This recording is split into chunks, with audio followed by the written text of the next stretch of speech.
So I think the question is, can TIFs be reformed and can they work for the people? The answer is no.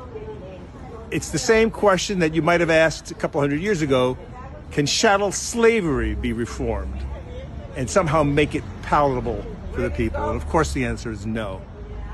TIFs are the latest invention for the white power structure in a long line of oppressive economic policies that start with slavery.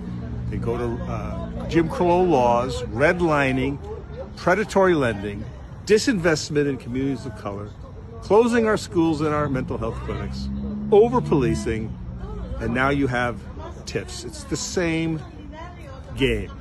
Taking the people's money and putting it into the pockets of a few people, depriving the people who need public services most of what they need, which is great public schools, great libraries, great parks.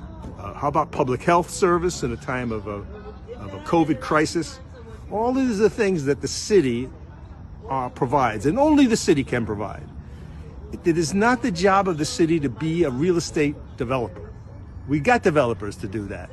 So what has happened is this TIF stuff has turned the city into the back office for the real estate industry.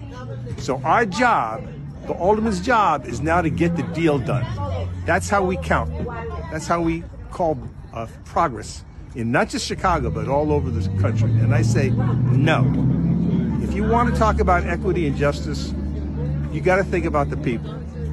So cut class size in half, hire more librarians, hire more nurses, hire more teachers, right? Hire more coaches for the Park District. These are human beings, which by the way are good union jobs, but TIFs cannot be used for people. This is a major point that is completely overlooked. So, long story short, TIFs are corrupting and racist and should be abolished. And if people want to get more information, they can go to tifreports.com. And I'm Tom Trusser, and I've been looking at this for about 13 years.